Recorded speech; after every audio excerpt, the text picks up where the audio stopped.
Today's daf is Yevamos daf Yud Ches, and we are 19 lines from the bottom of daf Yud Zayin Amud Beis, Amar Rav Huna, Amar Rav. Today's daf is being learned as a schus refuah shalema for Vadia ben Miriam Leah, Moshe Abba ben Devorah, Devorah bas Mecha, Shmuel ben Tehila, Elazar Lipa Shalom ben Fega Rachel, Sarah Nechama bas Rus Malka, Baruch ben Rachel, Yisachar ben Hinda Liba, Malka Miriam bas Esther, and Esther Kreindel bas Devorah. So today's daf and many of the ensuing dafin are going to discuss the halachos of Zikah. Now, Zikah is one of the most important points that underpin Masechtas Yevamos, and as a result, it requires its own introduction. We'll do the abbreviated introduction now, and then Be'ezus Hashem, one of these dafin will go into it a little bit more. So what exactly is Zikah? Zikah is an ishus, it's a bond, it's a relationship. When Reuven and Shimon are brothers, and Reuven dies with no children, Shimon now has a mitzvah to do yibum. If he chooses not to do yibum, there's a plan B, he could do chalitza. Before Shimon does anything, there's an automatic, natural, memela connection between Shimon and his Eshes Achiv, and Reuven's wife. That connection is what we know as Zikah. So Zikah is a connection between a man and a woman that really are, if anything, in an erva relationship. Certainly there was no kedushin done, there was no nesuin done, but at the same time, because of the fact that there's a mitzvah to do yibum, that in and of itself creates a relationship between the man and the woman. It's an ishus type of relationship. It's what we know as Zikah. Once we understand Zikah, we can appreciate some of the most basic laws in Yevamos a little bit better. Number one, it says in the Torah that a shemeres yavam, that's a Yevama that's waiting for either yibum or chalitza to be done, has a loisa say in the Torah to get married. It says loisia eshes hameis hachutza le'ishzar. She's supposed to marry the yavam, or at the very least receive chalitza. But before yibum or chalitza, there's a lav, there's a loisa say in the Torah for this woman to marry an ishzar, to marry someone that's not the yavam. Why? Why is it not okay for her to get married? The teretz is Zikah, because right now, on some level, she is married. She's in an ishus relationship with a man, who the Yavam. What do you mean? The Yavam, it's her brother-in-law. True, but that's one of the chedushim in the parsha of Yevamos, that once a woman falls liyibum, there is some sort of relationship between the Yavam and the Yevama. That ishus is so strong that it now states that if this woman wants to go marry somebody else, it's not going to be okay. An ish is not allowed to get married. So to a woman that has Zikah would not be able to get married either. When we understand Zikah, we can appreciate a little bit better what chalitza is. Chalitza is a form of gerushin. Now, of course, chalitza has soidos involved. The Zohar talks about it. But at the same time, there's also an idea that chalitza is severing some sort of ishus. What's the raya to this? The raya is that a kohen's not allowed to marry a grusha. Midday rice. It's pasuk in the Torah, Parshas Emor. Midrabanan, a kohen's also not allowed to marry a chalutza. Because on some level, a chalutza is like a grusha. Now, what's the connection between a chalutza and a grusha? When you understand Zikah, you can appreciate it. Because when a woman is in a state of being a Yevama, when she falls liyibum, there's now some sort of ishus between her and the Yavam. So much so, the chalitza goes and it severs that ishus, which is essentially what gerushin does. So just like the Torah said that a kohen's not allowed to marry a grusha, you could see why the Rabbanan would decide to expand that halacha, and they would say that a kohen is also not allowed to marry a chalutza. But the concept of chalitza isn't just a mitzvah, it's not just a plan B, it's not just some esoteric heebie-jeebie thing. It is that too, but it's not just that. It's also severing a zikah. And because there's a Zikah, it needs to be severed in order for it to be able to get married. That's why chalutza throughout Shas is treated midrabanan like a grusha is midday raisa. And again, it's all based on the fact that there's something called Zikah. Another thing that we could appreciate better once we understand Zikah is the idea that yibum creates ishus. And it creates ishus just like kedushin and chuppah creates ishus, meaning the final product after yibum happened is that you have ulakachalei leisha. She's married to this yavam now in the fullest sense. Now it's a chiddush. Why? Because ordinarily marriage happens in two phases. First is kedushin, also known as erisin, and then afterwards there's nesuin, also known as chuppah.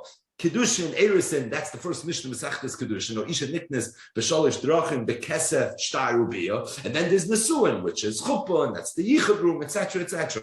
But marriage happens in two phases. When it comes to Yibum, there aren't two phases. All there is one phase. All it is a Maisa B'Ya Ba'alma, and that somehow consummates the Ishus to the point where this woman and this man will be married as if they had Chuppah V'Kedushin. How's that possible? How do you understand that? The Teretz is Zikah. Because when the Yavam and the Yevama meet for the first time, they already have an Ishus relationship between the two of them.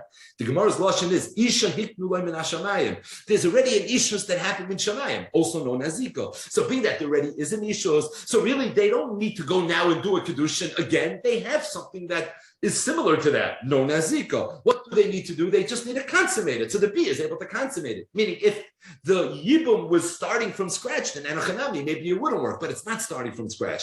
Because before the Yibum, there already is an Ishus. Who created this Ishus? But the bottom line is, when you understand Zikah, we can understand, again, these are the most basic, fundamental, foundational principles in the world of Yevamos. The Loisa say in the Torah,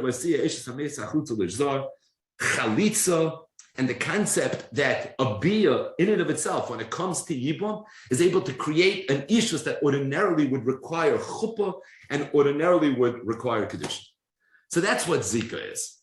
Stating that, we're about to learn a Gemara that's going to begin with a machlokes amayraim, which we'll see was really a machlokes tanaim, a machlokes that was oimed berumay shal oila mamish, and that is yesh Zikah or ein Zikah, which at the surface sounds like the Tanam and Amayraim were arguing whether in fact there's something called Zikah. Yesh Zikah, yeah, there's something called Zikah. Ein Zikah, no such thing as Zikah. We just said that Zikah underpins the entire Yevamos. There can't be a mandama that holds ein Zikah. So what then does it mean when the Gemara says ein Zikah? So we're going to see that the machlokes of yesh Zikah or ein Zikah is not whether there's Zikah or not. Everybody agrees there's Zikah. But the question is, how fast is this ishus? How strong, how powerful is this Zikah in terms of being able to now start dictating different halachas that usually would only apply in the event that there was a real bona fide ishus? The mandama that holds yesh Zikah, that we're going to see in a moment, holds that Zikah's olim. It's taktif, it's stark, it's fest. It's like a real ishus. The mandama that has ein Zikah holds, of course the Zikah's there, but it's not so strong. It's not so fast. We know there's machlokes Rabbi Yehuda and Rabbi Shimon in Masechta Shabbos, whether muktzah or no muktzah. Rabbi Yehuda holds a muktzah. Rabbi Shimon's less like muktzah. But we spoke out countless times that even Rabbi Shimon that's less like muktzah, of course he holds a muktzah. In fact, one of the most difficult sugis in Shas is trying to understand when Rabbi Shimon holds a muktzah, when he doesn't hold a muktzah. I thought Rabbi Shimon is less like muktzah. The Teretz is Rabbi Shimon is just less like muktzah in the sense that qualitatively he is a big makel when it comes to muktzah. He was less like the chaymer of muktzah, as opposed to Rabbi Yehuda was islay the chaymer of muktzah. Another marshal. That is, the Gemara says in Masechtas Yoma daf chaf aleph Amud Beis. Another Gemara we talk about a lot. That in the second Beis Hamikdash there were 5 things lacking that the Yidden had in the first Beis Hamikdash. One of them was the Shechina. The Gemara says there was no Shechina during the second Beis Hamikdash. Is it possible there was no Shechina in the second Beis Hamikdash? Every Mikdash ma'at, every time you have 10 Yidden that come together, Shechina Shaya. So how is it possible in the Beis Hamikdash, where the Chefza of a Mikdash is, Va'asuri Mikdash v'shachanti b'zoicham, there was no Shechina? The Torah says, what does it mean there was no Shechina? Relative to the first Beis Hamikdash, there was no Shechina. The first Beis Hamikdash, there was Shechina. Over here, not so much Shechina. It's in that same vein that there was a machlokes yesh Zikah or ein Zikah. The man that holds yesh Zikah, very much Zikah. The man that holds ein Zikah, of course, is a Zikah, but not on the same level. This is critical because we're going to see the words ein Zikah repeat itself again and again and again. And it's very easy to forget and to be misled that the man that holds ein Zikah holds there's no such thing as Zikah. Sheker v'chazav. That's not true. Avada, everybody holds the Zikah. That's loisiya eshes hamesach. That's understanding chalitza a little bit better, and specifically why a chalitza is like a grusha. That's why a bia is able to consummate an ishus where ordinarily you would need chuppah the kedushin. It's all because of the fact that there's zikah. What does the mandama that holds ein zikah say to that? He just says that zikah is not mamish like an ishus. The mandama that holds yesh zikah holds, it is mamish like an ishus. So practically speaking, what's the nafkamina in the shaila of yesh zikah or ein zikah? Okay, everyone holds a zikah. The question is, how far do we take it? Do we take it so far, or do we not take it as far? So we'll mention 2 nafkaminas. One that's going to be prominently featured in today's daf and really throughout the entire Masechta. And the other one, which comes up a little bit, but just two nafkaminas as it relates to Pashit Pshat. It's a very, very important hakdama. Pashit Pshat in terms of what exactly was the machlokes as it relates to Yesh Zikah or Ein Zikah. The first nafkamina is, the halach is, if someone is married, he is now not allowed to marry any of his wife's kroivim. Just like a person's own kroivim are arayas to him, so to a person's wife's kroivim are also arayas to him. So for example, there's an erva called achoisai. There's also an erva called achoisishtai. There's an erva called imai. There's also an erva called chamoisai. It's the same thing. A person's own sister, a person's wife's sister, a person's own mother, a person's wife's mother. Bitai, bas ishtai, right? That's the halacha. What happens if you have a yavam and a yavam? So no yibam happened, no maimer happened, no chalitza happened, nothing happened. Right now, there's a yavam and a yavam. Reuven and Shimon are brothers. Reuven dies, leaves over no children. And now Eshes Reuven falls liyibam to Shimon. Nothing happened yet. All there is right now is a zikah. Would it be aser for Shimon to marry Reuven's wife's sister? Would it be aser for Shimon to marry Reuven's wife's mother? You'd say, why not? What's the big deal? I'll tell you why. Because right now there's a zikah relationship between Shimon and Reuven's wife. If there's a zikah, it's like an ishos. It's just like a person's not allowed to marry his wife's sister. Maybe he can't marry achois kukasa. He can't marry the sister of this woman who has a zikah to him. Just like a person's not allowed to marry his wife's mother, so maybe to marry the mother of skukasa would also be a problem. It's going to be clear in the sukkahs that this is the primary nafkamina between the man that holds yesh zika and the man that holds ein zika. The man that holds yesh zika holds that zika is so stark that it creates isurei erva, and it's for that reason a person would not be able to marry achai skukasai or the mother of skukasai or bas skukasai, etc., etc. The man that holds ein zika holds it's layalim. Of course, there's something called zika, but at the same time, it's not so stark, it's not so fast, and as a result, all these halachas, the man that ein zika would not apply. Now, to be clear, again. The entire daf is going to deal with this. The Isser, Achos Kukasai, Lamando Amar Yesh Zika, is only an Isser D'Rabbanan. Meaning, even though Zika is really a principle mid-Dairaisa, like you see, Eshes Mesa Chutza L'Zor is a Dairaisa, Chalitza is a din Dairaisa. The fact that Yibum consummates the marriage without anything else is a Dairaisa. So the Yisoid of Zika is a din Dairaisa. It's not a rabbinic institution. It's very much something that's rooted in the Psukim and the Torah of the Sachtis Yevamos. But at the same time, as it relates to the mandam that holds Yesh Zika, who says that there's going to be Isurei Harayas related to the idea of Zika, that's Pashut. All those Isurei Harayas are only going to be Isurei D'Rabbanan. They're not going to be Isurei D'Oraisa. The other nafkamina between the man that holds Yesh Zika and Ein Zika is there's a halacha that if a married woman makes a neder, her husband's allowed to be made for the neder. So if a married woman makes the neder, the husband decides he doesn't like this neder, it's just not something that he's interested in dealing with. So he has a schus, he has a right to go and to be made for the neder. So here's the question. What happens if the Yavam, a Shemeris Yavam, would make the neder? Would the Yavam have a right to be made for the neder, or would not have a right to be made for the neder? It's a Mishnah, the Sechtes Nedarim, and Perek, Naira Murasa, and the end of the Sechtes Nedarim, where the Mishnah's toilet in this Shiloh, Yesh Zika or Ein Zika? The man that holds Yesh Zika holds it's a real issue. If it's a real issue, it's just like a man's allowed to be made for Nidrei Yishtoi, so to the Yavam is going to be able to be made for Nidrei Yevintoi. The man that holds Ein Zika holds, you're not going to be able to do it. Again, these are just two nafkaminas, that's certainly the most primary nafkaminas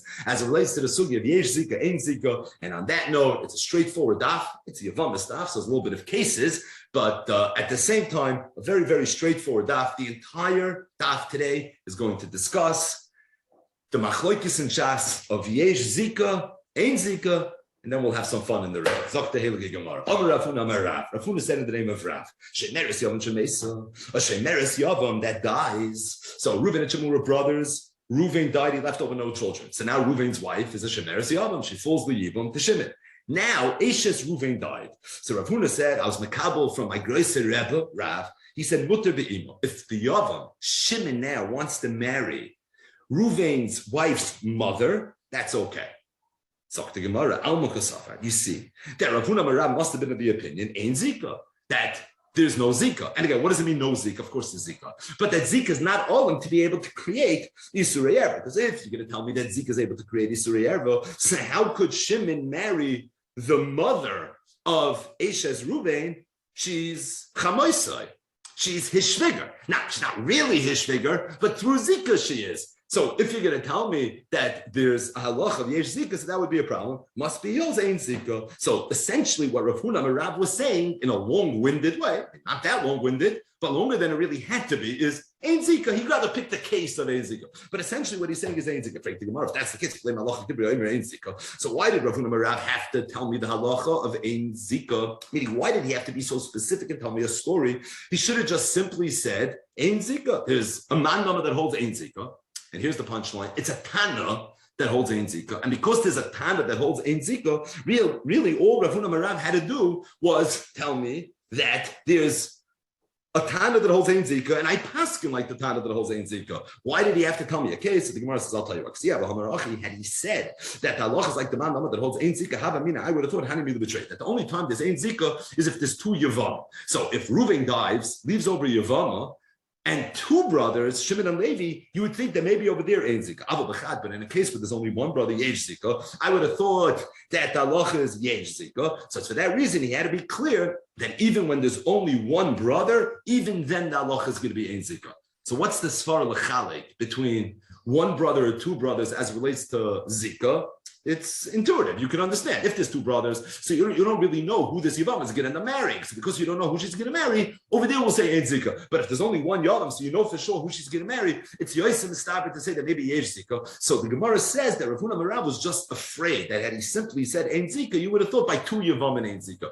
But maybe by one Yavam, you would think Yesh Zikah. That's why he wanted to be clear that even by one Yavam, still the halacha is going to be Ein Zikah. Now Rashi explains with Tosefes Bir why there would have been a Havamina that had Rav Huna Marav simply said Ein Zikah, that maybe it's only Ein Zikah b'shnei Yevamim.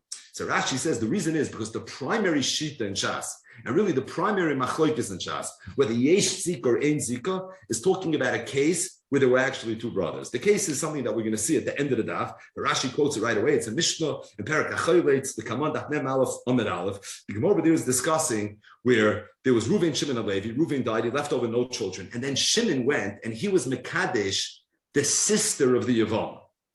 Shimon was Mekadesh, the Yevama's sister. So Rabbi Yehuda ben Beseira said, "Oimrim lozeh." We tell this brother, Hamtein, don't go and do nesuin, meaning don't have any bia until your brother Levi goes and does yibum.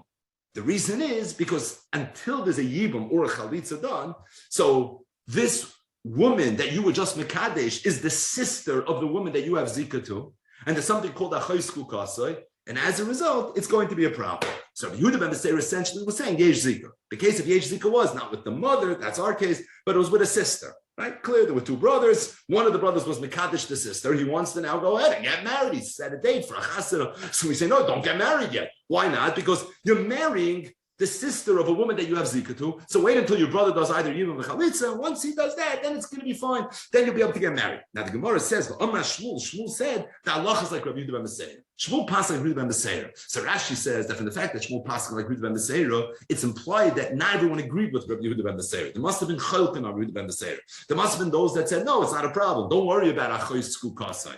Why? Because if everybody agrees with Rabbi Yehuda ben Beseir, why Shmuel saying that Allah is like Rabbi Yehuda ben Beseir? Rabbi Yehuda ben Beseir said yesh zikah. It's implied from Shmuel that the Chachamim argued to Rabbi Yehuda ben Beseir. What did they hold? Ein Zikah. So Rashi says this is the Iker Shita in Shas that holds Ein Zikah. The primary machlokes is the machlokes of Rabbi Yehuda ben Beseir and the Chacham. Now in this machlokes, Rabbi Yehuda ben Beseir holds Yesh Zikah even by two Yevamim. There's two Yevams over here. That's the case. One brother married the sister, and we tell him wait until your other. Oh, so clearly there's two brothers. But the man that holds Ein Zikah in this case said Ein Zikah when there are two Yevamim. That's Pshat in the Gemara's like Rashi. That's why you would have thought had Rav Huna Marav simply said that Allah is like the man that holds Ein Zikah. I thought you know who he means. He means the Chachamim in the Mishnah, the Kamad, Daf Mem Aleph, Amud Aleph, and those Chachamim are clearly talking about a case where there were two Yevamim. So being that the two Yevamim, maybe over there there's Ein Zikah. But if there would be one Yavam, maybe it would be Yesh Zikah. That's why I wanted to be clear that even by one Yavam, he spelled it out. He gave a case where there was only one Yavam, and he said Allah over there is Ein Zikah. But the Gemara goes right. Why didn't Rav Huna Marav say that I hold Ein Zikah even when there's one brother?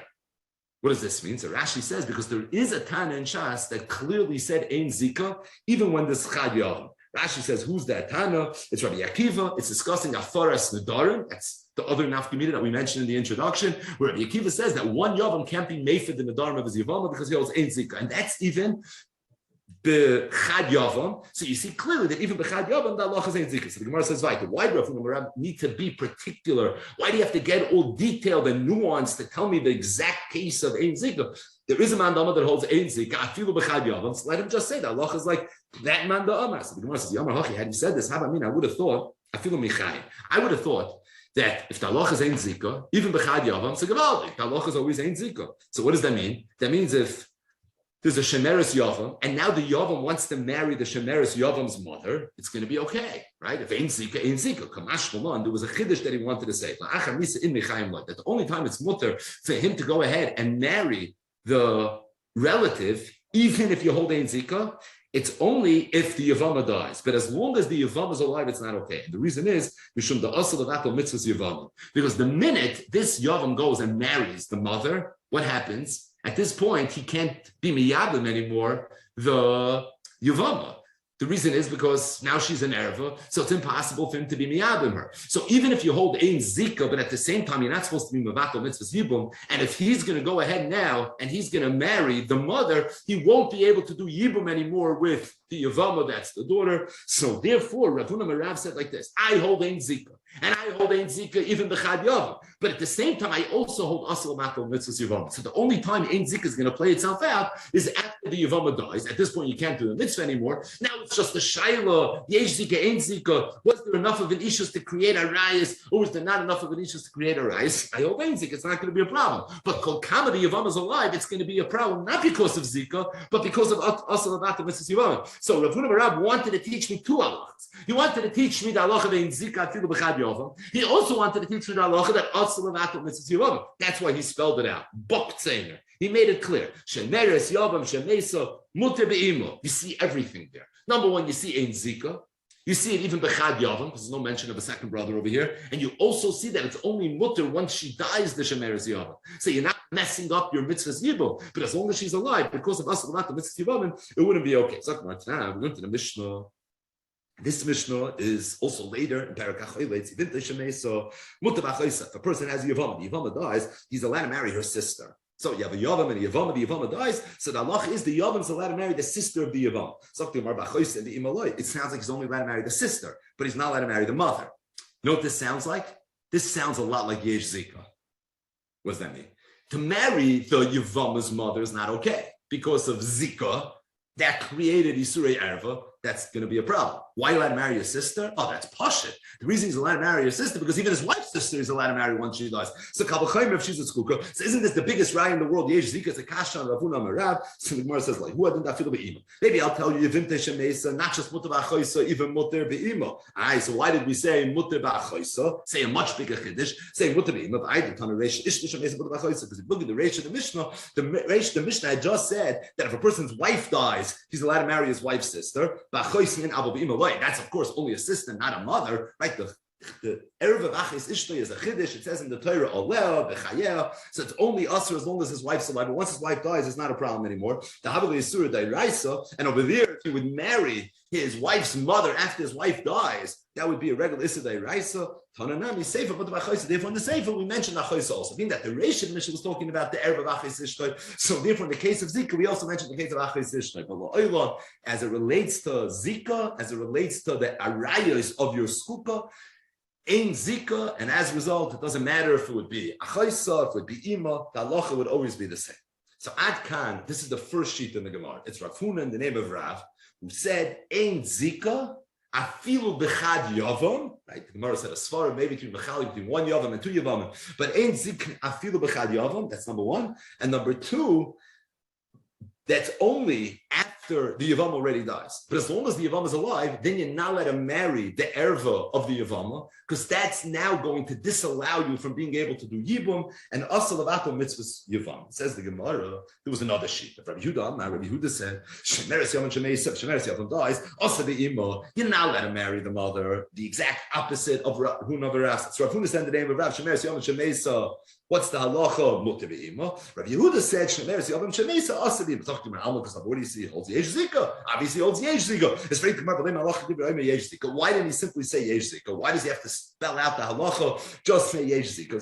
Yeah, had he said Yesh Zikah, I would have thought I would have thought that it's only by one brother you say Yesh Zikah. But maybe if there's two brothers, you don't say Yesh Zikah. So therefore, he wanted to be clear that he holds Yesh Zikah in all cases. Says the Gemara, how could you tell me that you would have thought Yesh Zikah only by one Yavam, not by two Yavamim? We said earlier, what was the primary case of the Machlokes Yesh Zikah, Ein Zikah? It's Rabbi Yehuda ben Meseir and the Chachamim. Rabbi Yehuda ben Meseir said Yesh Zikah even when there's two brothers. That was the whole case. There's a Yavamim. One brother was Mekadesh, the sister. So we tell him, Hamten Achiyasa Chichamaisa. So you see, Yesh Zikah is even like two brothers. So the Gemara says, you're right. Eli, Amar Hachi, there's a different reason why we said it this way. Because had he simply said Yesh Zikah, I would have thought Michayim. Maybe that's only as long as the Yavam is alive. But you would think that maybe Zikah doesn't work. Maybe Zikah doesn't survive the death of the Yavam. And just to appreciate this a little bit better, and that is all these Surya Arayas, this is Pasha, but all these Surya Arayas survive death. Meaning, if a man is married to a woman, all his wife's close relatives are usher to him as an error. Her daughter, her sister, her mother, right? They're all that rise. What happens after the wife dies? So with the exception of Achos Ishtoi, all the arayas remain aser. That's a chiddush HaTorah, but that's the way it is. So Zok the Gemara that had Rav Yehuda simply said Yesh Zikah, so you would have thought, yeah, Yesh Zikah, Zikah's like an Ishus, but only as long as the Yavama is alive. And maybe once the Yavama dies, at that point, Pakala Zikah. Maybe Zikah's not like a real Ishus that it could survive the death of the woman. Kamash Malon, the Zikah Bechti Loy Paka. Zikah doesn't just go away. Doesn't work that way. And just like Ishus doesn't just go away, Zikah also doesn't go away. And the way Rabbi Yehuda spelled it out was by saying Shemeres Yavam, even Shemesa, even if she died, still also the Ima, to teach us not only the halacha of Yesh Zikah. Yeah, for that he could have simply said Yesh Zikah, but he wanted to be clear that Zikah B'chtiloi Paka, that it survives the death of the woman, and just like a regular Isurei Erev, a regular Ishus is going to. This is going to be the same thing. We can bring a raya to Rabbi Yehuda's Yesh Zikah. Even if Yevamos dies, the halacha is that now the Yom is allowed to marry her sister. It sounds like only the sister is allowed to marry, not the mother, right? Why does it sound like in Yesh Zikah? Because if you're also not allowed to marry Ima, then the Mishnah should have said Ima, because Achaisa is not a Chiddush, because Achais Ishta is also mutter after the wife dies. So Kalvachem Achais Kukasa would be mutter after the Zakuka dies. So from the fact that we mentioned only Achaisa, not Ima, isn't that a raya that Yesh Zikah? The one says, no, who had been Ima? Maybe even Ima would also be mutter.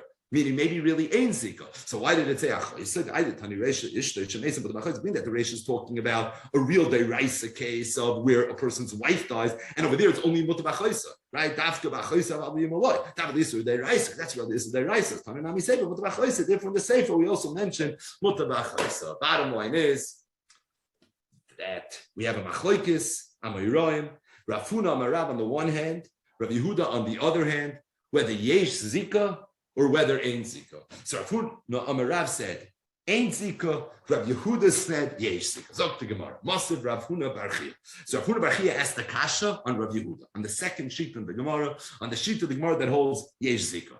And the Gemara's Kasha is going to be from our Mishnah, the Mishnah of Eishes Ach Shloi Hoya Boi Lomai, which is precisely why we're learning this Mishnah right now. So let's just chazer over the Mishnah. The Mishnah discusses Keitzad Eishes Ach Shloi Boi Lomai. Rashi explained, what does it mean, Keitzad? Keitzad Peiteres Sarasa. What's the case that in Eishes actually Hoya Boi Lomai Patas Asar? The case was where Ruvain and Shimon were brothers.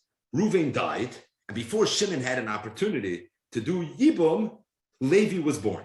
Then Shimon did Yibum. Shimon had another wife, and then Shimon died. So that two women fell a Yibum, not a Levi. One was Eshes Ruvain, who's the Eshes actually Hoya Boi Lomai, because Ruvain died before Levi was born. And the other one is Shimon's other wife. That's not an Eshes actually Hoya Boi Lomai. So the Mishnah said Harishaina, or maybe the Shniya, like the Gemara said, but Harishaina, the first wife, she's the Eshes actually Hoya Boi Lomai. And the other one is going to be the Tzar. Right? That was the case of Eshes actually Hoya Boi Lomai. We actually need the next part of the Mishnah. The Mishnah said, what happens if Shimon, instead of doing Yibum to Eshes Ruvain, he only did Maimer to Eshes Ruvain? So again, what's Maimer? Let's chazer. Maimer is Kedushin.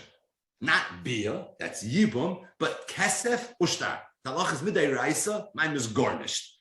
It's Midrabanan, however, that it's something, and we look at it as a quasi-yishus. So what would happen if Shimon did Maimer to Eshes Reuven, and then Shimon died and getting left over another wife. So the wife that he did Maimer to was Eshes Reuven. She's the Eshes Ach Shloy B'Olamai. His natural wife is not an Eshes Ach Shloy B'Olamai. So the halacha is that Reuven, Levi, is going to have a chiyuv to do chalitza to Shimon's regular wife. Why? He can't do Yibum because Maimer on some level works. And because Maimer on some level works, so what comes out is that Eshes Shimon is a tzoras Eshes Ach Shloihoy B'Olamai al Yidei the Maimer, which at the very least disallows Levi from doing Yibum, but at the same time, Potter B'Loi Klumi Efsher. There's still a lot in the Torah. He still has to do chalitza because Maimer on some level doesn't work, and on the tzad that Maimer doesn't work, what ends up happening is that the wife of Shimon is not a tzaras eishes ach shloi b'olam. So therefore, the halach is chayletzes v'loy meseh Yevamos. So on that note, Masav Rav Huna bar Chia, the Mishnah said also about Maimer umeis. What happens if Shimon did Maimer to Eshes Reuven, then he died? Let's learn meseh Yevamos. So the halach is that Eshes Reuven's natural wife is going to require chalitza, not yibum. So the Gemara, time of the other Maimer.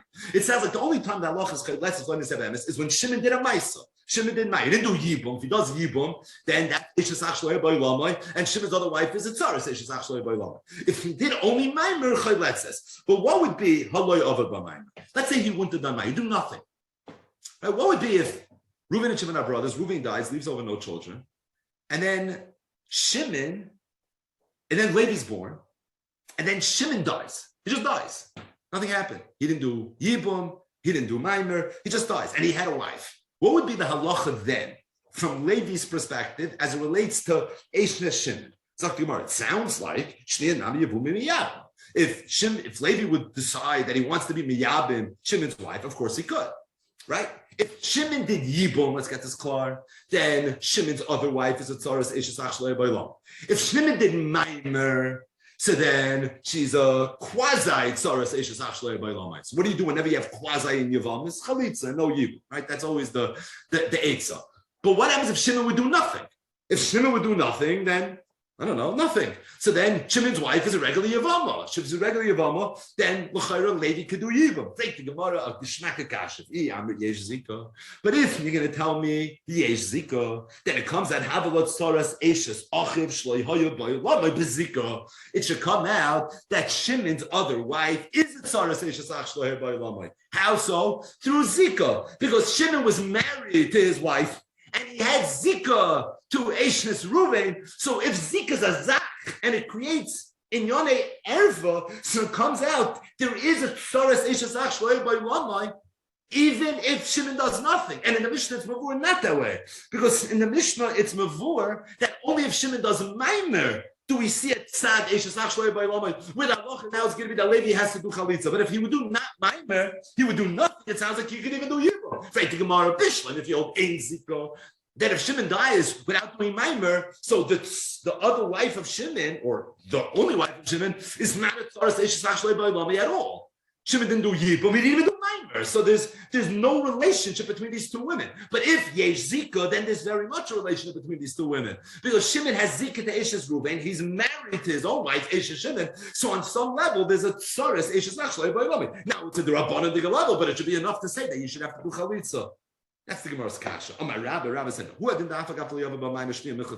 tell you that even if Shimon would not have done Maimer, the halacha maybe would have been the same.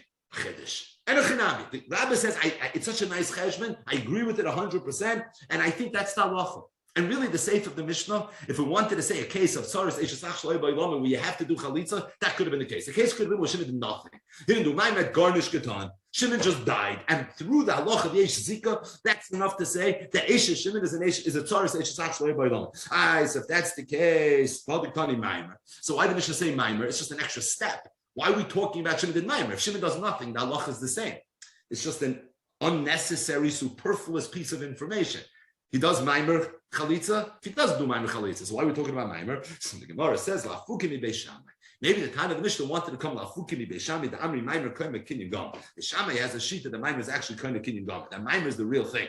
So if Maimer is Koyma Kinyan Gam, so then the Tzoras Eshes Ach Shloy B'Olamai al Yidei Maimer is a regular Tzoras Eshes Ach Shloy B'Olamai. There would be no Yibum and there would be no Chalitza. Now, just so happens the Shammai sheet is that Tzoras Erva does need Yibum v'Chalitza. But in Beisil's world, if The Tana of the Mishnah held that there's something called Tzoras Erva, and also held like Beis Shammai that Maimer is Koine Kinyan Gomer, so come out that the Tzoras Eishes Ach Shloi Boi Lama is a regular Tzoras Eishes Ach Shloi Boi Lama. That Maimer is not Koine Kinyan Gomer, all it is this quasi Eishes, and therefore the halacha is going to be Chayletz Boi Misabemis. But you want to know what the halacha will be if there's no Maimer? It's totally in Yesh Zikah, Ein Zikah, and Enochinam, if you hold Yesh Zikah, the halacha would be Chayletz Boi Misabemis. So Abai asked the kasha, and the kasha that Abai is going to ask now is essentially going to be the same kasha that we just asked. We just asked it from a diak in a Mishnah, where it was mashma a little bit that the tzoras eishes ach shloi boi lama, the zika is not a tzoras eishes ach shloi boi lama. The Gemara deflected the diak. Abai is going to ask it from a mufurish shabraisa. Shnei achim ba'olam ech. There were two brothers that were living in the world at the same time. Umeis echam yehem vlad. And one of them died, Ruvain. He left over no children. And then Shimon got up. He says, I'm going to do Maimer. So his big glasses by Maimer. He didn't get a chance to do Maimer until Levi was born. Umeis. And then, before Shimon got a chance to do Maimer, he died. So the halach is these two women now fall Yibum to Levi.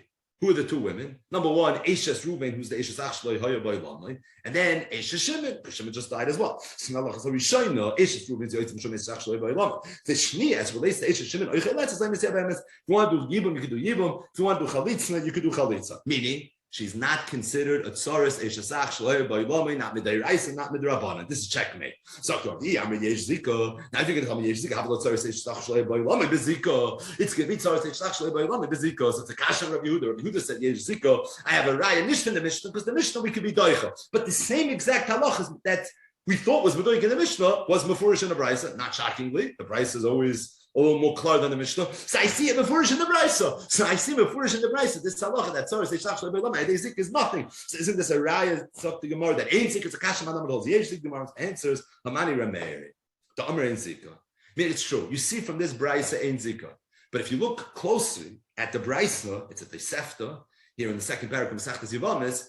The Tosefta actually gives a name to the time of the Brisa. It's Rameir. So up to Gemara. Rameir must have held Ein Zikah. So you can ask me a question of Yehuda who passed in Yesh Zikah? We said already. The Shaila Yesh Zikah, Ein Zikah is a machlokes Amiram. It's also a machlokes Tanoim. In fact, the Gemara, his initial reaction when the Gemara saw that Amiram getting busy with the sugi of Zikah, they said, I don't know, isn't it a machlokes Tanoim? Just say that Allah is Yesh Zikah, say that Allah is Ein Zikah. So why is Amiram talking so much about this? This is something that the Tanoim, hundreds of years earlier, had already discussed and debated. So Zok the Gemara, but the bottom line is the Tana this Bryce is Rameir. Rameir says the Gemara must hold Ein Zikah. Freak the Gemara. Rameir Ein Zikah. Is it possible to say Rameir holds Ein Zikah? By the time we learned to the Mishnah, Arba Achmin, there were four brothers. Two of them were married to two sisters.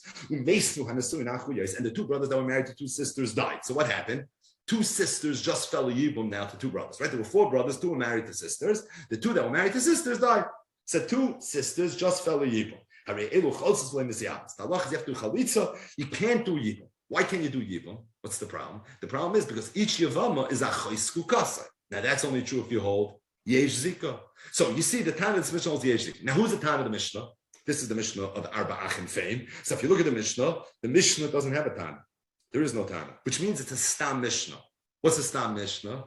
Stam Mishnah is Rameir. So it means the Tana Mishnah is Rameir. So you see clearly that Rameir holds Yesh Zikah. So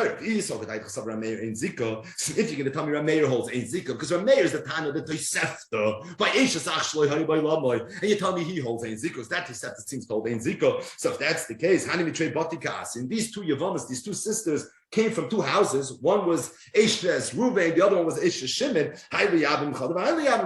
And there's two brothers. You're right. No one brother can be Miyabim both. But let one brother do Yibum with one, let the other brother do Yibum with the other. So if you hold Yesh Zikah, that's the problem. The problem is Achos Chukasa. But if Rameir holds Ein Zikah, so what's the problem? And for the Gemara, Loigam Ein Zikah, I'll tell you that Rameir holds Ein Zikah. So why then does Rameir say everyone should do chalitza or mishum de kasavar asal levatel mitzvahs yavam? Because Rameir holds asal levatel mitzvahs yavam. You're not allowed to be mevatel mitzvahs yavam. Okay, the Yomi were concerned the Adam Yabim Chav that if one of the brothers is going to do Yibum, which according to Rameir is fine because he holds Ein Zikah. So if you want to be Yabim one of the sisters, you can be Yabim the sister. Mayas idach, the other brother might die. Now, if the other brother dies, they're called batlas mitzvahs yavam. At this point, there's not going to be mitzvahs yavam anymore. Why? Because once the other brother dies, now the only Yavam, three of the four brothers just died. So the only Yavam that's available to do Yibum is the one that's already married to the Yevama's sister. she's an achis ishtoi, which means that there's going to be no yibum anymore, which means you adjust mavatul mitzvahs yibum. Now, if he doesn't die, one brother could be miyabim one, the other brother could be miyabim the other. But what happens if one of them dies? So therefore, Rameir said, I don't want you to do yibum. Do better chalitza. So like this, even if the brother ends up dying, you'll still be able to mekayim a mitzvah. Like this, you'll be able to do something. If you do yibum, so then the Yevama becomes your wife, the other one becomes achis ishtoi. That in of itself is not a problem because it ain't Zikah. But at the same time, if you're left as the last brother to do yibum with the other Yevama, you're not going to be able to do it. So it's going to come out you mavatul mitzvah Yevama. So therefore, this is a bitter eitzah. But the Gemara says, if he ain't Zikah the battle, is that a problem? You're not allowed to be mavatul mitzvah Yevama. Meaning, if he owns ain't Zikah, so Zikah in and itself is not a problem. So you're telling me there's an issue to be mavatul mitzvah Yevama. Now we saw the svar already of being mavatul mitzvah Yevama in the beginning of the sugya. But Zok the Gemara right now, is that an issue? You're not allowed to be mavatul mitzvah Yevama. Why? Meaning, if he ain't Zikah, if Rameir holds ain't Zikah, ti batel, da Rabbi Gamliel, ain't Zikah. Rabbi Gamliel shit is ain't Zikah. And mutul mavatul mitzvah Yevama, and yet Rabbi Gamliel holds, you're allowed to be mavatul mitzvah Yevama. So what's this Rabbi Gamliel? Another Yevama's case. The time we went to the Mishnah, Rabbi Gamliel said, in miyana, v'im loy miyana, tamte. So the case is, before we go too far into this Mishnah without explaining it, the case is there were two brothers that were married to two sisters. One was married to a Gedolah, and the other one was married to a Ketana. The Gedolah was married midday Raisa. The Ketana was not a Ketana whose father had married her, but rather a Ketana that was married up by one of her other relatives. As a result, she was only married midday Rabban. So there's two Yevamas. One's married, there's two wives, married to two brothers. The wives are sisters. One's married midday Raisa. The other one's married midday Rabban. What happens? The one that was married to the Gedolah died.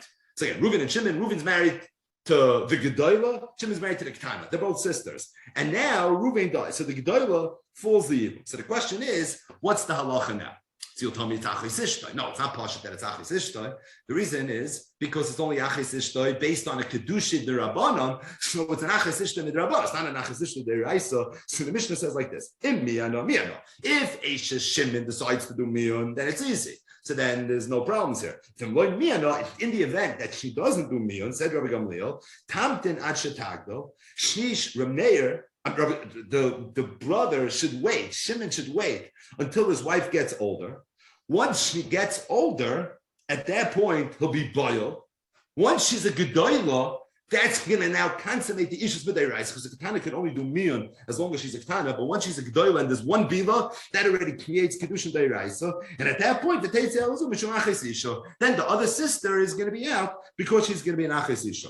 This is a loaded halach. Again, you have two brothers that are married to two sisters. The chiddush over here is that one of the sisters was a Ketana. Which one? The Yavam. His wife is a Ketana. And through his kedushin to this Ketana, which is a kedushin d'Rabbanan, the Yevama is now an achlis isha, but she's only an achlis isha d'Rabbanan. So Rabbi Gamliel said like this: what the Yavam should do is he should continue living with his wife, the Ketana, and then when she becomes a gedolah, he'll be boilish and kedushin, and then the Yevama will be muteris l'shok, should be an achlis isha. That's the eitz over here. That's how you're supposed to go about it. Now, one thing is clear: it's clear that Rabbi Gamliel holds ein zikah, because Rabbi Gamliel holds ein yesh zikah. How can he live with his wife?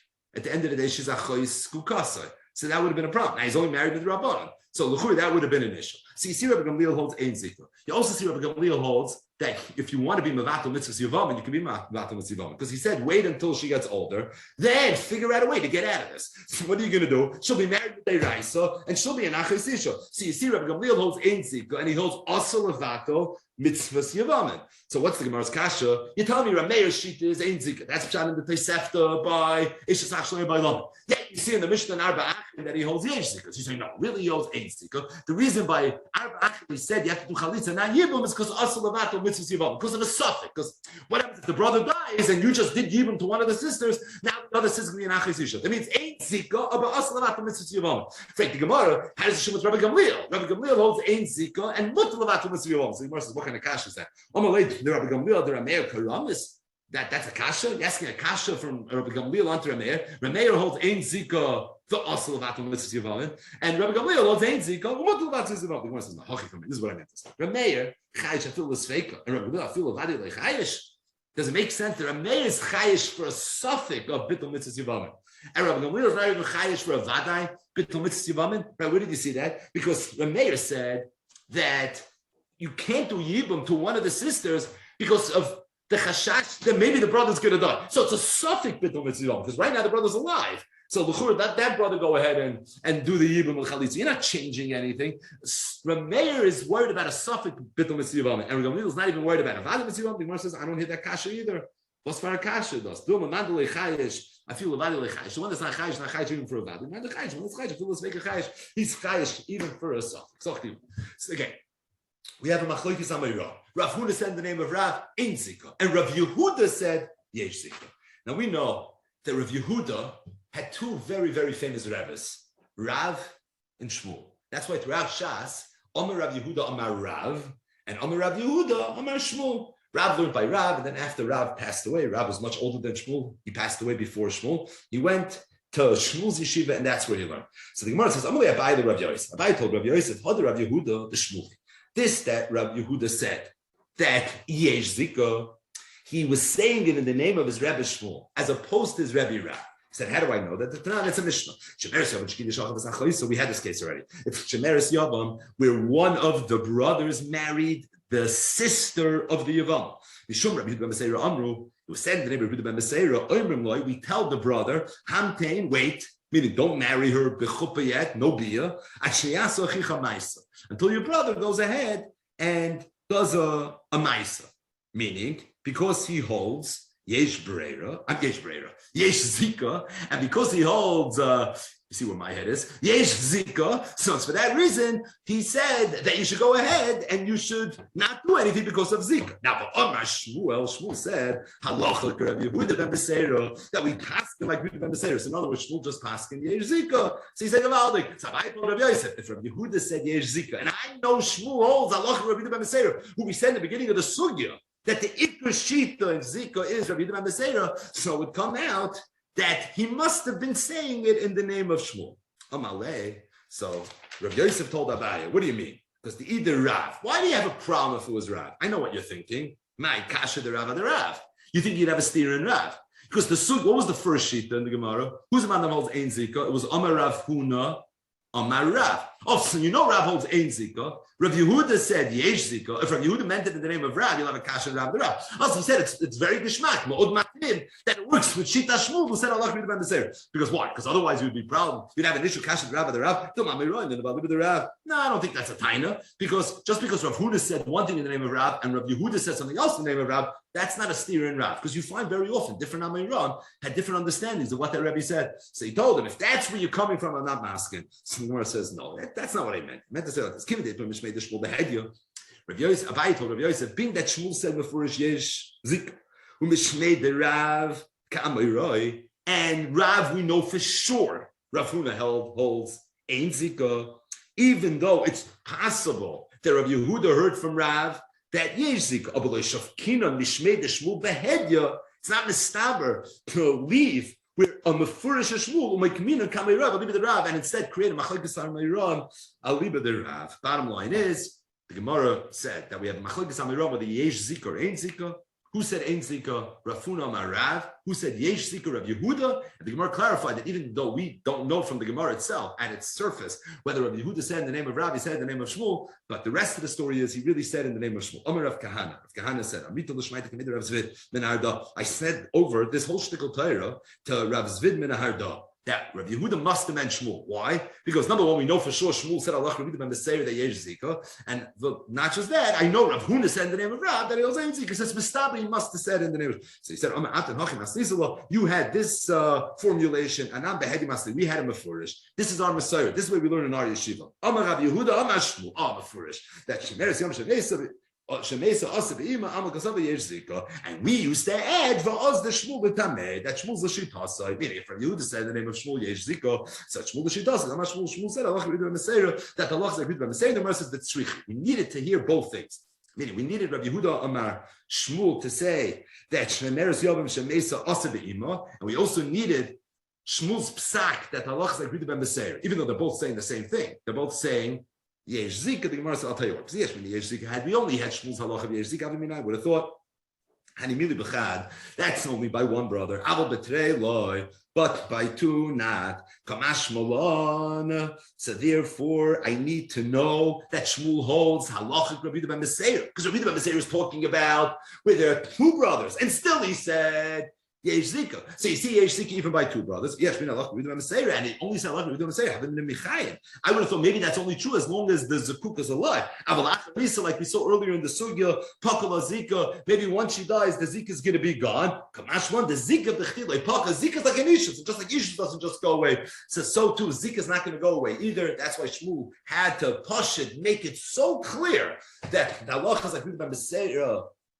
meaning Yesh Zikah, I feel betray Yevamos. And his halacha that Shemer Yom Shemesa Asri Ima that Zikah b'chti like Pakas and now the Shmuel Yesh Zikah, but Yesh Zikah even when there are two Yevamos, that's Chiddush number one, and Yesh Zikah also La'achamisa because Zikah b'chti like Paki. But the bottom line is this is really the intro to the sugya of Yesh Zikah, Ein Zikah, the Machlokes Amoraim, which is also a Machlokes Tanaim as it relates to the Machlokes Amoraim because that was the primary topic of the daf.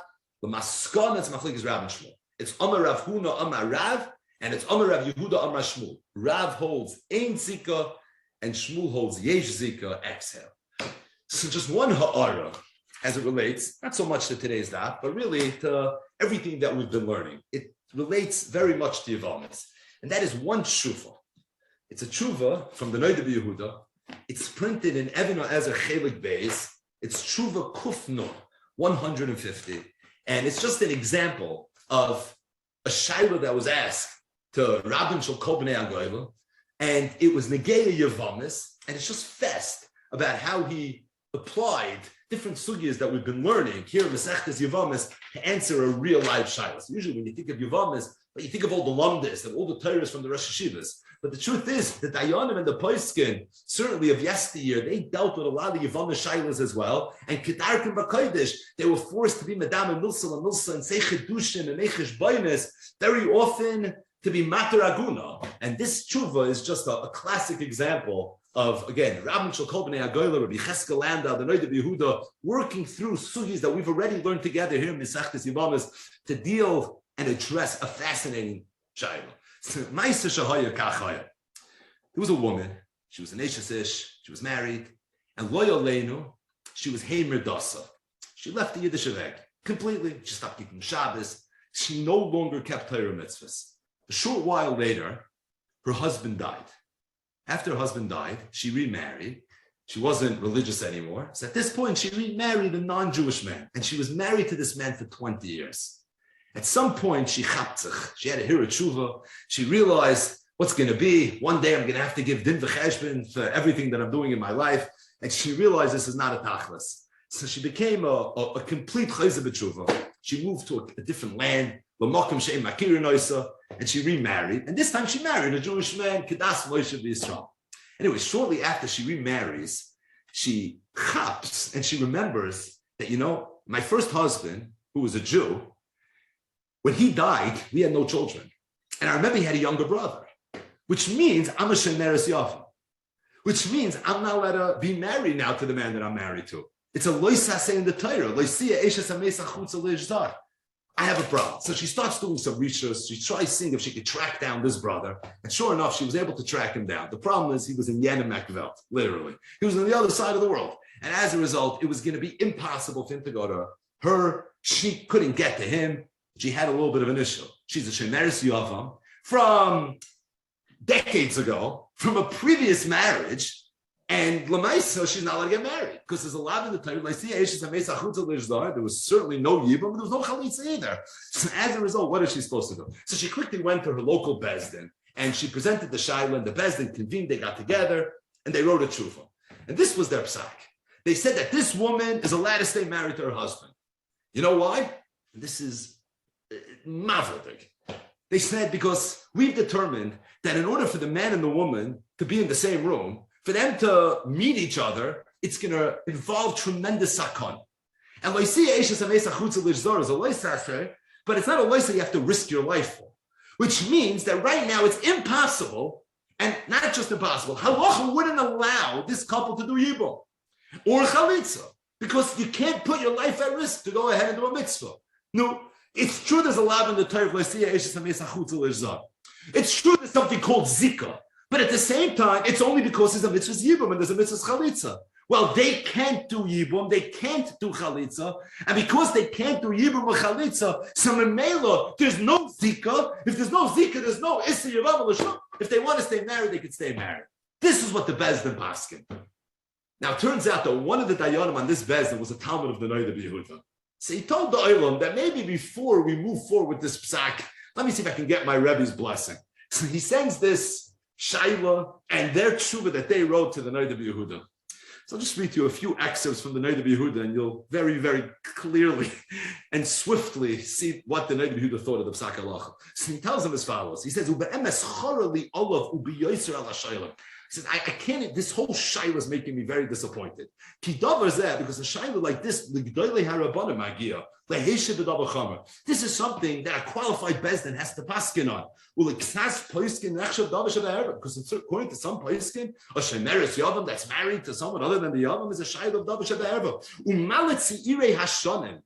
Why are such young chevra? V'zeh zman muat sheyatzu mi beis rabam. You just graduated. So what are you doing paskening a shayla like this? And then he says, "V'im ki hem charifim gedoyva." And he says, to be fair, you're a big charif. You're getting involved in this. He says, if you want to spend time, you should learn Shas, you should learn Poiskin. He says, that's what you should be doing. He says, because I know you a little bit. I know you're not such a bulky Shulchan Aruch. You still have work to do. And he says, and even the things you learned, maybe Chazer. But the bottom line is, he says, so the fact that you're presenting this Shiloh to me is already disappointing me. I'm skipping a little bit. And then he says, Ure'eh. Then he tells him afterwards, he said, this was my reaction when I opened up the envelope. He says, then I read the tshuva. And when I read the tshuva, right?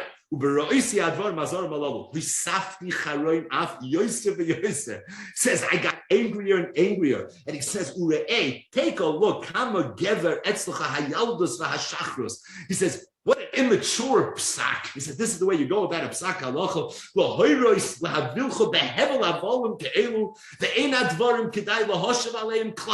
That's why I shouldn't even respond. I should be yelling and screaming at you. And then he told him afterwards, I know I'm being sharp of the Taminli. He says, trust me, I'm doing this for your good. Because you're talented and you're oimid. But if you're going to go ahead and write shuvas like this, you're not going to go anywhere. So as a result, I'm doing this l'tevascha. It's just kedai to appreciate that, the Noid Behuda, when he addressed the tshuva, so he addresses it, doesn't mention the shayla's name, but he does address him with titles. He writes like this: Shloimim Alpha, Lemanda Sakina Charifa, Machvi Churfa, Tavar Kipa. You need Rashi and Tosfos to understand this, but the point is, he was clearly a charif. Moeded b'mida tfufa, k'foid ahuvi yedidi, she'er b'sori. They were mishpacha also. Harabani hamufla umuflig v'chachem tuva hacharif v'shana. So you had a lot of respect for the shayla. That's what he told him. He says, I respect you tremendously. But this, as I saw tshuva, the kids in the Yehuda wasn't masking. He didn't say why he wasn't masking. He didn't have to say why he wasn't masking. The reason he wasn't masking was because it's true that if you can't do yibum, you can't do chalitza, there's no zikah. But that's if there's no nefila yibum. There's no nefila. So if there's no like an erev, it doesn't fall yibum. Over here there's a nefila yibum. Pum, you can't do yibum because it's a matzah of sakana. That's not going to somehow sever the zikah. You have to mamish learn up what the havamim of this sakina charif of the choil and the Noid Yehuda was saying, because obviously at verstanden, but at the same time, at first glance, it sounds like the Noid Yehuda's reaction. But anyway, this is the shah that was presented to Noid Yehuda, and this woman wants to know what she should do. So the Noid Yehuda, Kedarke Bekoider, sat down and he wrote an 8-page tshuva, not a short tshuva. So he wrote a long tshuva to try to come up with an eitzah, to try to figure out a way, maybe to be mata this woman, to be able to stay married to her husband, because really, at first glance, we have a little bit of an issue here. We have a loisase of leisiya eshes hamesa chutza lejzah. So again, it's a long tshuva. We'll just mention very, very, very briefly 3 ha'aras that the Noid Yehuda had, and it's all tied into things that we're learning. It's mamish nifla. The first thing he said is the shaila that was presented was that this woman left the Yiddish derech while she was married. So she was married to a Jewish man, and she was Heimer Das. Then her husband died, no children. She went married a guy for 20 years. Then she gets married again, Kedas Moshe Yisrael, and she chaps, oops, I'm a Shemeres Yavam from 20 years ago. Right, that's what happened. But the story was that she was Heimer Dasa while she was married.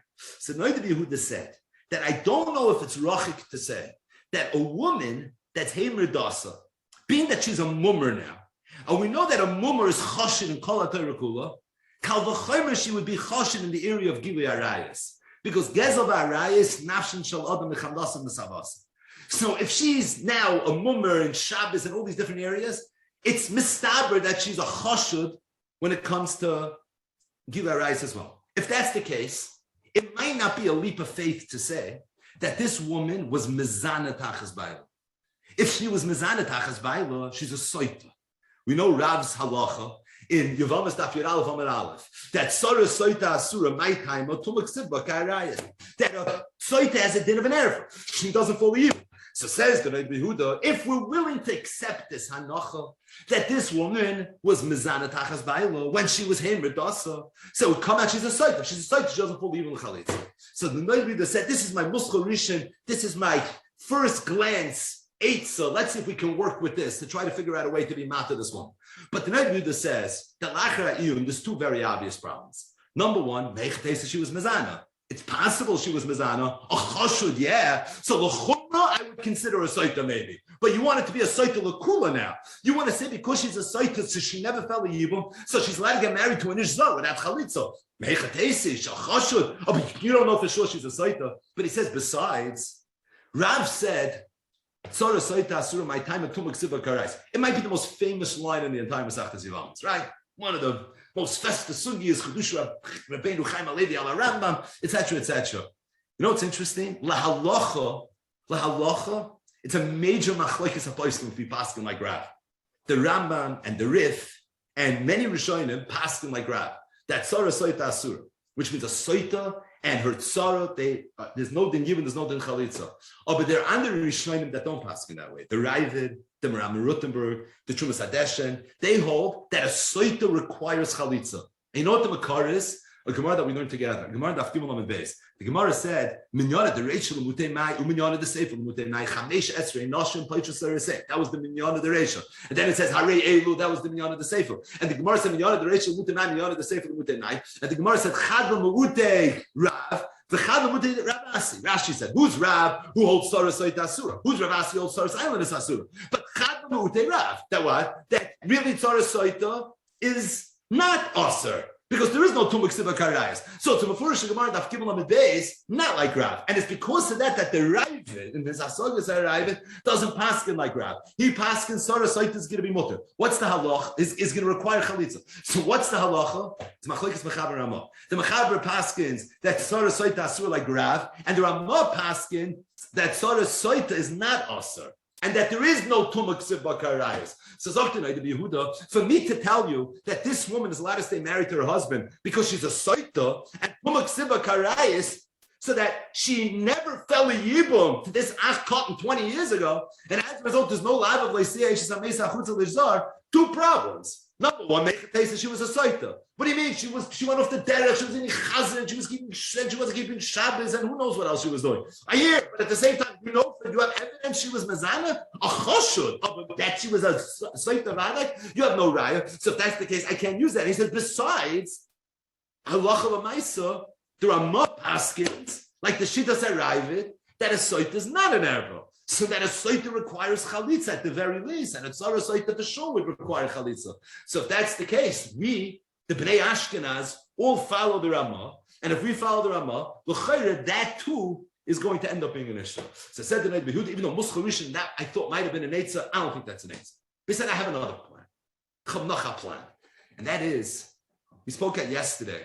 There's a Shitas HaGa'onim that the Mordechai brings in Perek HaChoyletz, and that is that if you have two brothers, but one of the brothers is a mummer, there's no din yibum b'chalitza. Because it says in the Torah, ki yeshvu achim yachta, and it means that the achim the mitzvahs, and if either the achames Ruvain is a mummer, or the achachai Shimon is a mummer, that would be enough that there should be no mitzvah of yibum. It says the Reid Behuda, if one of the Yevamim is a mummer, according to the Ga'onim that the Mordechai brings, the Itter brings, there's no yibum. Maybe if the Yevama is a mumeres, there would also be no yibum. So he says, if that's the case, we have an eitzah. The eitzah is she was a mumeres. She was definitely hemerdasa. We don't know if she's a soita. That was a suffix, but she was hemerdasa. So if that's the case, she's a mumeres. If she's a mumeres, so maybe we can invoke the chiddush of the Mordechai. And if that's the case, maybe that's going to be an eitzah. Maybe you have two problems here as well. The first problem I have is that the Mordechai only said it regarding the Achim. He never said it with regards to the Mumeres. And Befrat, based on the Lomdus that we spoke at yesterday, it's all a din in Achim, right? The Ach is defining the man in this picture, not the woman. Over there, they have to be Achim and mitzvahs. There you have the Lomdus of the Avnei Maluim. But the point is, it's only regarding the men. It's Reuven and Shimon, but regarding the Yevama, you don't find anywhere that she has to not be a Mumeres. So could be Mumeres falls the Yibam. And he says, besides, we spoke at the Beis Yosef, who is Matmiya, Betkifus Gedoyla on the Shita of the Geonim, and the Shitasa in the Mechaber, he said clearly not that way. So number one, we don't really, the whole halach of the Mordechai and the Shitas of the Geonim was only in the Gay of the Ach, and you don't find anywhere regarding the Mumeres, and he speaks out by Arichos why he thinks that it should be different. The Makar is Achim, so Achim is defining the men, it's not defining the Yevama. And besides, we don't pass in that way anyways. So if we don't pass in that way, so l'chayra, that wouldn't be an Eitzah Yidin. But then the Reid said, I have a Eitzah. I have a chap. I was thinking about this, and he said, I have another chap. And maybe this is going to help us. And that is, we learned today the sugya of Yesh Zikah and Ein Zikah. And what we saw in the sugya is Machlokes Amiram, it's also Machlokes Tanan. But the primary source to this Machlokes of Yesh Zikah, Ein Zikah is a Machlokes Rabbi Yehuda ben Beseir and the Chacham. What was the case? The case was there were three brothers, Reuven, Shimon, and Levi. Reuven died, he left over no children. So that Reuven's wife fell a yibum to Shimon and Levi. Shimon then goes, and Shimon is Mekadesh, the sister of Eshes Reuven. Which means that right now, the woman that Shimon wants to marry is this Achoy Skukas. So the question is, could he go forward with this marriage or could he not go forward with this marriage? It was Machlokes Tanot. Rabbi Yehuda ben Beseir says, we tell Shimon, Hamtein mi lichnois at sheyasa achicha ma'aseh. Don't do chupla, don't get married, no bia, until Levi goes ahead and does either Yibam or Chalitza. Because as long as Eshes Reuven is a Yevama, so it comes out your wife that you want to be married to is now Achoy Skukascha. Rabbi Yehuda ben Beseir holds Yesh Zikah, and that's a problem. The Chachamim argued, because the Chachamim hold Ein Zikah. That's the Gemara that is the primary source to the machlokes of Yesh Zikah Ein Zikah. Tosfos on today's daf, on the top of daf Yud Ches Amud Beis, says Omari, the reset, the daf Kidesh Oimrim Leihante Milisa. The only time we tell the brother to wait at Sheyasa Achicha Ma'isa is in the event that all Shimon did was Mekadesh, the sister of the Skukah. But what would be if he actually did Nesuin? Let's say he went and there was a Nesuin. There was a full-fledged Nesuin. At that point, we would say, forget about Zikah. At that point, we would say you don't have to worry about it and you could just stay married. And the Lomdus is Pashut. The Lomdus is because once Shimon marries his Yevama's sister, his Yevama is not his Yevama anymore. Because now she's a regular Geheira Ge'achos Ishtoi. And Achos Ishtoi is one of the Chamesh Esrei Noshin. In fact, it's the Makar, it's the Iker of the Chamesh Esrei Noshin. That's where it says Olea and Litzra. And she's not going to be Yavam anymore. If she's not going to be Yavam anymore, there's not going to be a problem with Achos Kukasa. In other words, Tosfos says that in the event you have a Yavam that falls the Yibum, and then later something happens, and as a result, she becomes an erva. So now there's nothing to worry about anymore. She's not a Yevama anymore. Now, it's not okay what you did. Also, levato mitzvahs Yevamin, mutar levato mitzvahs Yevamin. But at the same time, in erva, she's not. Right? What was the case? Again, let's just be clear again. Reuven died, left over Shimon and Levi. Shimon now, in Tosfos' case, did nesuin to Reuven's wife's sister. At that point, the Yevam is a full-fledged Aches Ishtay. And if that's the case, there's no Yibam anymore. So there's no reason to be Hamtein. What do you have to be Hamtein for? Because of Aches Kukascha, she's an Aches Ishtay, a regular Aches Ishtay. And because she's a regular Aches Ishtay, there's no problem anymore. So said that Rabbi Yehuda have a chap. Here's the chap. It's true, this woman is a Yevama. She fell a Yibam 20 years ago. But now she got married. So now that she's married, she's an erva to the Yavam. What's the erva? Ishes Ish. That's the erva. Tosfos said on Amud Aleph, Reb Chaim Ishes Achtem Emelo Balas Tnai Ishes Ish Zeichet an erva. So right now she's an erva. If right now she's an erva, she's potem and Ayibim Chalitza. So if that's the case, you have nothing to worry about. Just like Tosfos says, if she would become an Achis Isha after the Nefil Yibum, you have nothing to worry about. She became an Ishes Ish. So now she's an Ishes Ish, so she's done. If that's the case, it's not going to be a problem. This is a good chap. But the problem is, it's not so poshut that when this woman got married to this man, that the Kedushin was even Chal. Because it's a Gemara later, Masechtas Yevamos, Daf Tzadik Beis Amud Beis, whether Kedushin is Toifus b'Yevama l'Shuk, or Kedushin is not Toifus b'Yevama l'Shuk. Meaning, what happens if Yevama goes ahead l'Shuk and she decides she wants to get married? Is the Kedushin Toifus b'Yevama l'Shuk, or is the Kedushin not Toifus b'Yevama l'Shuk? Machlokes is Rav and Shmuel. Rav says, Minayin she'ein Kedushin Toifus b'Yevama l'Shuk. She'nemar lo'ysi eshes ha'meis ha'chutza l'Zar, le'teheba havayim. L'Zar. It doesn't work. Shmuel says, Ba'ani Osenu. He says, I think that Tzricha get, she doesn't need a get. Mesavkele l'Shmuel, Shmuel was Mesopik. But the bottom line is, Rav Shita is that Kedushin is not Toifus b'Yevama l'Shuk.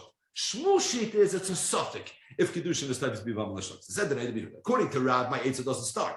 Because according to Rav, she's a Yevama. If she's a Yevama, so her Kedushin was never Toifus to this man. She's not married. She's not an Eish. Then it's a nice chab, but the Eitzah is not going to work out. The only way it can work is according to Shmuel. The problem is even Shmuel said Masavkele, it's only a suffix. So if it's only a suffix, it's only a suffix that it's going to work. If it's a suffix that it's going to work, so that's also going to be a problem. In other words, the Noid Yehuda said I had three eitzes. All three eitzes seem to fall short. First eitzah was maybe she's a saita. If she's a saita, she was Heimer Dasa, so maybe she was Mizana. If she was Mizana, a saita doesn't fall even. So maybe you'd have two problems with that. Number one, Mehechat said she was Mizana. And number two, the Ramos Shita is like the Reid, that a saita is not Asura. Saita requires Chalitza. So that is not going to be an Eitzah. Then he said, I have a second. Maybe she's a Mumeres. She was definitely a Mumeres. So maybe we can invoke the Chiddush of the Mordechai. But Pasha, that's only the Yavam. Not if it's the Yevama. So that's not going to be Eitzah either. But he said, maybe she's an Eishes Ish. Now she's an Eishes Ish. So if now she's an Eishes Ish, an Eishes Ish is an Arab, and Arab is part of the Chalitz Ben Ayibim. Yeah, but that's only true according to one side in Shmuel. According to Rav, she's not an Eishes Ish because the Kedusha wasn't Toifus. And according to Shmuel, it's Masavkele. So there's no Eitzah. We have to figure this out. So Zokta Yehuda, I'll tell you what I think we can do.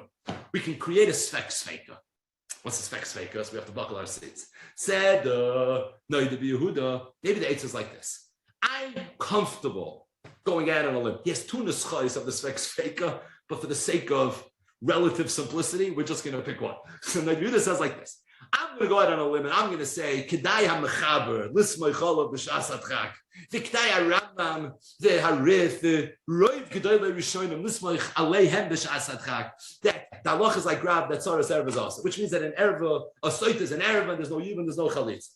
So we're going to take that Hanach, even though the Ramah says not that way. But it is the Shittas HaShulchan Aruch, and for sure, Kedai, all these Gedolim in a situation like this, which is very much a Chezeres B'tshuva, this is very much a situation of a Shas Adchak. He said the problem is she's not a Saita. She's not a Saita. She was Heimer Dasa. She might be a Saita. A suffix Saita Zicha she is. You can't tell me she's not a suffix Saita. She's Zicha a suffix Saita. So because she's a suffix Saita, she's for sure Chash. So suffix Saita, she's going to be. So we have a woman that's a suffix. She might be a Saita. And if she might be a Saita, she might be Potter. She might be Potter from Yibam and Chalitza. This woman also got married.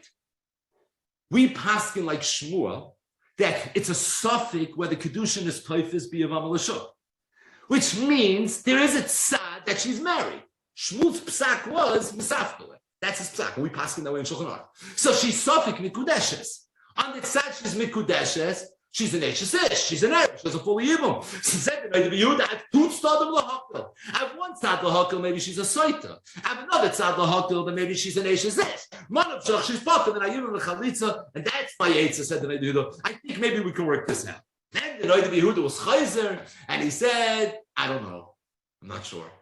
He said, because even though it's Mavur and Tois, is that if a woman, a Yevama, would become an Achis Isha, after the Nefila Yibum, it would knock out any Zikah, but Eishes might be different. He says a Svara to be Mechalik.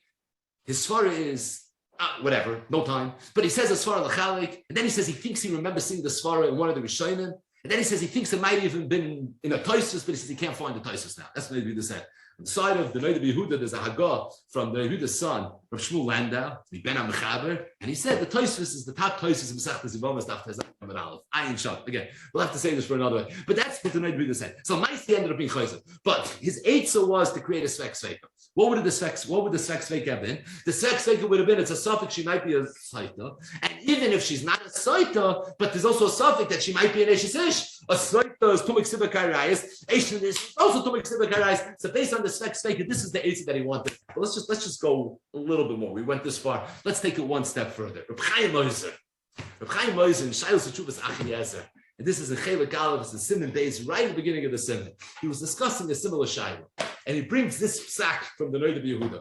The eitzah of the Noda B'Yehuda wasn't his final psak, but the eitzah of the Noda B'Yehuda, but the Noda B'Yehuda wanted to create a Svek Sveika, we wanted to come up with an eitzah. So he says it's a Tamiyah to me, the Noda B'Yehuda Svek Sveika. Why? And this is going to tie into Reid that we spoke about last week, and no end. And that is because what was the Noda B'Yehuda Svek Sveika? It's the subject, she might be a Saita. It's also a suffix, she might be an HSS. What's the suffix? She might be a Saita. This woman's a Choshet, she might have been Mizana. And on the time that she was Mizana, she's a Saita, Tumik Sedekarais. And even though she was Machalek Mechaber Ramah, but Kedai Mechaber Varama Mariflis Mechaleim and Azam, so Maisim Tashas Hadcha. Right, that was the Eitzim Noda B'Yehuda. But the Noda B'Yehuda is basically telling me that if you have a woman and you have a suffix that she might be a Saita, the halacha is, Misafik, we have to consider her as a Saita. We can be mitzarefet, a svek sveika, but if you have a suffix that she might be a saita, the way you look at it is as a suffix to that maybe she's a saita vad. I have two rayas that a suffix saita is not treated like a suffix saita in the world of Tumik Sibak Harayis. His first raya is from the Gemara in Saita Daf Amud Beis. But the Gemara asked the Kasha, suffix Saita da lachas chalitza soy misabem. Straight to the Gemara, but to siyav nami yevume. Why do chalitza? Why can't you do yibum? And the Gemara needed mekayres, either a pasik or a kal v'chaymer. Frag Tosfos in Yevamos Daf Yud Aleph Amud Aleph. In the sugi of Tzara Saita, what's the Gemara's Kasha that to siyav nami yevume? There's a havamina that you should be able to do yibum with a suffix Saita. Every suffix Saita is a suffix Saita Vadai. If a Saita Vadai is Tumik Sibak Harayis, so then the Chayra suffix Saita Vadai should be misafik Tumik Sibak Harayis. So what was the Havamini? You should be able to do Yibum. The other Kasha that Reb Chaim Moser asks is the Rambam Paskins that the Tzara of a suffix Saita is Oichay Letzes, Oimes Yavemes. That's the halach. The Tzara of a suffix Saita, if you want to do Yibum, you can do Yibum. Why? Because there's no din Tzara suffix Saita. The Rambam Paskins, like Rav, Tumik Sibak Harayis, so Tzara Saita is Asav Yibum B'chalitza, but the Tzara of a suffix Saita is Oichay Letzes, Oimes Yavemes. So we spoke out that the Welt asks, that l'chayra, how could the tzara of a suffix saita be oichay letzes oimes yavemes? Every tzara suffix saita is a tzaras suffix saita vadai. And if a saita vadai tzara can't do yibum, then a tzara suffix saita should also not be able to do yibum. But what do you see from here? You see from these two kashas, said Reb Chaim Moser, that when you have a woman that's a suffix saita vadai, we don't treat her like a suffix saita vadai. She's not treated like a suffix saita vadai. You see it from the Gemara's kasha and Saita Daf Amud Beis, where the Gemara said that the siyab nami yevumi, and then you see it again from the Rambam's psak that the tzara of a suffix saita is oichay letzes oimes yavemes. Why don't you say that misafik she might be a saita vadai, and if misafik she's a saita vadai, you should have a problem. So Reb Chaim Moser said it's clear that you don't treat a suffix saita that way. If you don't treat a suffix saita that way, so he said, I don't understand the Noda B'Yehuda. The Noda B'Yehuda was considering this woman to be a suffix saita, l'chumra. She's not a suffix saita, because even a suffix saita we don't treat like a suffix saita. There's no etzacharayas for that. So l'chayra, he says, Reb Chaim Moser, I don't understand the Noda B'Yehuda's reasoning that being that she's a chasha because she was heimadasa, we should look at her as a suffix saita vadai. No such thing as a suffix saita vadai. There is no such mitzias. How do I know that? Because the Gemara said in Saita Amud Beis, do yibum. What do you mean do yibum? She might be Tumik Sibak Harayis. And the Rambam says there's no din by the tzara. What do you mean there's no din by the tzara? Misafik, there should be a problem with the tzara. The tenet says there is no such halacha. So if no such halacha, what's pshat in the Noda B'Yehuda? It's a bomb kasha. This is the kasha of Reb Chaim Moser. I saw in the Lakutei Aris, in the back of the Noda B'Yehuda, they bring the Reb Aaron Kotler. Shivas Atzal. So in his Shilos Achuvas Mishnah Reb Aaron, this is a Chelik Beis Simon Samach Tal, it's a Cotton Tazai. He said the territory of Chaim Moses Kash is Pasha. It's the Reid that we spoke out on Daf Yud Aleph. It's true, it's mavur from the Reb Chaim Moses Rayas that a suffix soita is not treated like a suffix soita vada. But it's not always. There's no such thing as suffix when it comes to a soita. In every area in halacha, there's something called a suffix. But when it comes to soita, there's no such thing as suffix. The only reason the Gemara asked the kasha with the Siyab Nami Yevumi in Soita Amud Beis, the only reason the Rambam paskins that the tzara of a suffix soita can do yibam and do chalitza, isn't it a suffix? The teretz is because the Gemara in Soita Amud Beis and that Rambam was talking about a suffix soita, quote unquote. What's a suffix soita? That's a woman that had kinoi, that had stira, and as a result, the Torah said you need to be concerned. Maybe there's an issue over there. It's true that suffix soita is not treated like a suffix soita of Adam. And the Lomdus, like Reb Chaim said, is because at the end of the day, what evidence do you have that an Avera happened? The only evidence you have is that there was a stira. That's really the evidence that you have. The Gemara says, I know it's Mel Yichud, Kedusha Pei Aleph. Nervous, there's a Chiddush HaTorah that when there's kinoi, you have to be concerned. But Reb Chaim said that the Chiddush HaTorah of suffix soita is that we even done it like a suffix. And that's why you said Lomdus that it only applies to some dinim, it doesn't apply to Tomik Sivak Karayis, or the Lomdus of Reb Chaim. But the bottom line is, there's a fundamental difference between a suffix soita and a suffix soita vada. It's not the same thing. A suffix soita is not really a suffix. It's a Chiddush HaTorah that we done it like a suffix. So over there it's true, as it relates to the din, Tomik Sivak Karayis. So my Reid of Rabbeinu, Reb Chaim Brisker, already was mechadish to all the Lomdei of the sugyas of the suffix soita, that a suffix soita is not considered a suffix soita vada when it comes to all the dinim of Yevamos. Oh, if you have a woman that you are suspicious, legitimately, she might be a soita. What, you're going to tell me you don't treat her like a suffix soita? It's not a hefgevelt. How can you not treat her like a suffix soita? I think that soita vada is an erva. So if you had a woman that was a suffix soita vada, you would have to treat her like a suffix erva. And that's why the Noid B'Yehuda and this Truva treated this woman like a suffix soita vada, and that's how he was cheshbening his halachas of svek sveika. But the bottom line is, this is a classic tshuva from the Noid B'Yehuda. It's classic from the beginning, from the Shaila to the Noid B'Yehuda's reaction to the way the Shaila was presented to him and to the psak of the Yinger Abunim, and to the koyach that Torah of the Noid B'Yehuda, to the way the Noid B'Yehuda is being mafalful and all the sugyas that we've been learning together in Masechtas Yevamos, and then just with a little bit of a digging, just a little deeper knage from Reb Chaim Moses and Reb Aaron, based on the Heilige Reid from Reb Chaim Brisker. We will end here.